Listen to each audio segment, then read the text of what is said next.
உயிரை காப்பாத்துறவன், யமங்கிட்ட இருந்து என்ன மீட்டு எடுத்துவன். உன் தலை எழுத்தையும் என் தலை எழுத்தையும் ஒன்னா எழுதி வச்சுட்டான். இனிமே நீ நானும் ஒண்ணு, கடைசி வரைக்கும். உள்ள இருந்து நான் பாத்துக்கிட்டு இருப்பேன், வெளியே அமரம் பாத்துக்குவான்.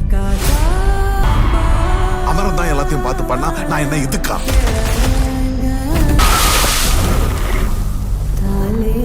நான் 8 அடி பாஞ்சா நீ 18. 16. பவர் நம்ம வீடு தேடி வராது, நாம தான் கையில் எடுத்துக்கணும். இனிமே இங்க நான் தான் ரங்கராய சக்திவேல்.